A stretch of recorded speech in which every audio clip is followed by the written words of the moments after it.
If you struggle to remember your high spots while you're in the ring, if you just can't remember the match when you're doing it live, I want you to know I feel you. This was a huge struggle for me early on in my career until I started doing this simple two-step process that I'm going to teach to you next.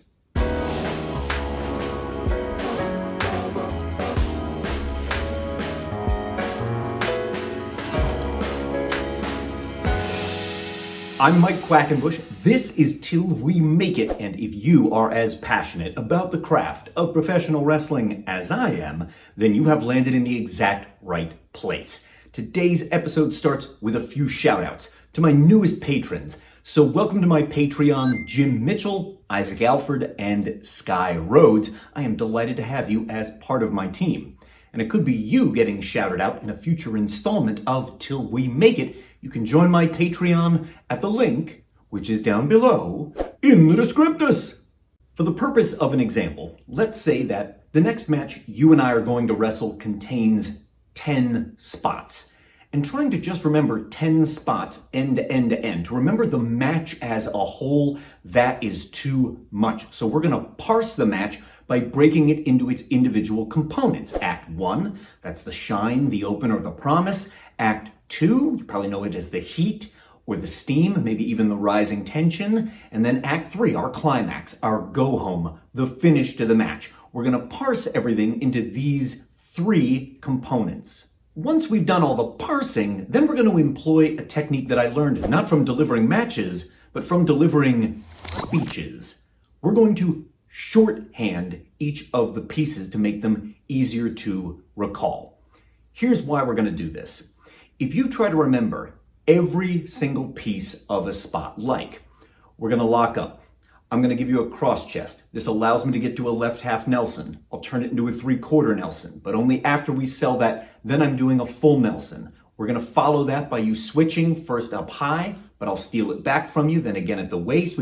We are getting too lost in the small details. That is a micro view. And just like when you're giving a speech, like a speech I actually gave at the University of Pittsburgh back in the 90s about tropicalismo music from Brazil, it's easy to get lost if you're just reading each individual word and sentence from your index cards or however it is you like to prepare. It's easy to forget where you're at.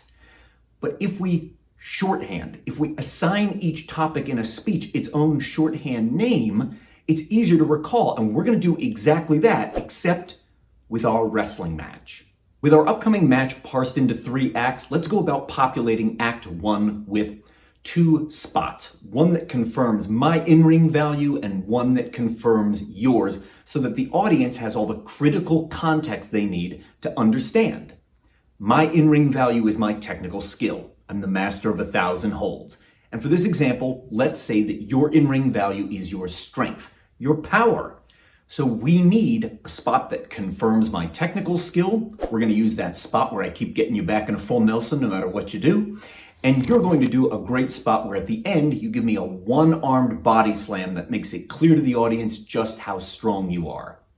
On our first pass, we might call each of these in extreme detail.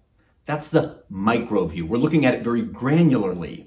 But then I want you to pull back and start to think of them as bigger parts of a match. And we're going to assign each of those its own shorthand designation. So my spot for Act 1 is the Nelson spot, and yours is the body slam spot.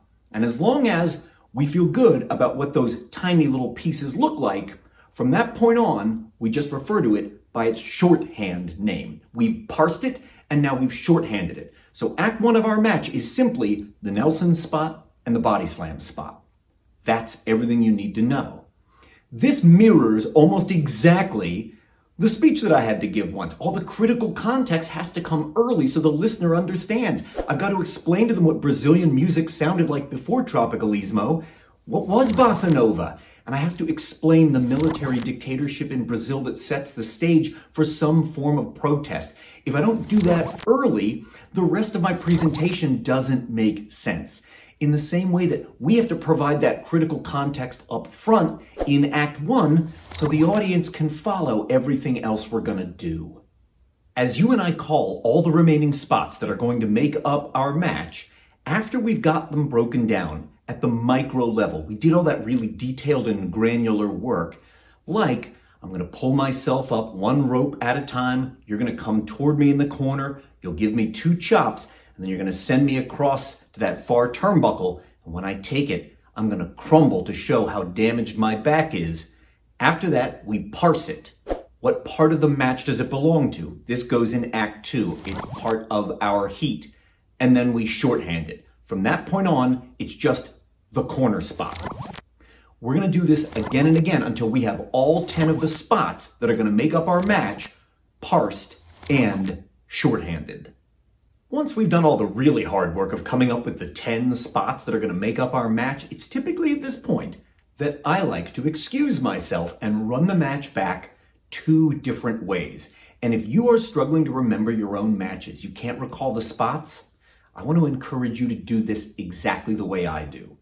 The first time I run it back in my own mind, it's at the micro view. I get really granular, really detailed. I talk about every little piece of it. But the second pass, I'm pulling back a bit to the macro view, and I'm looking at it already parsed and shorthanded, and this is really how I run it back in my own head. What's Act 1? It's the Nelson spot and the body slam spot. Done. What's in Act 2?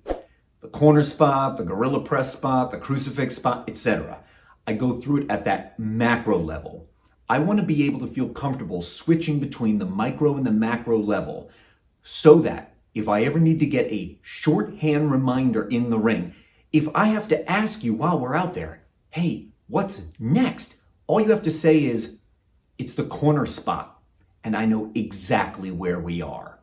Just like memorizing a speech, if I had to just look at all the words, the individual sentences written out on my index cards, but I couldn't pull back and see the larger topics that I was covering, I often felt lost in the weeds. I would lose my place, and it was difficult for me to recover. But with my matches, as I got better at switching between the micro view and the macro view, I felt a lot more confident when I was in the ring. And if you haven't yet started parsing and then shorthanding your spots, you can start with your very next match. But take this word of advice. Don't give similarly shorthanded names to multiple spots. If you've got 2 different corner spots in the same match, don't call them corner spot 1 and 2. That probably won't be enough to trigger your memory. Call one the up and over spot and the other the crumble spot. Give them distinct enough names that it will aid in your memory so you're able to recall everything when you need it.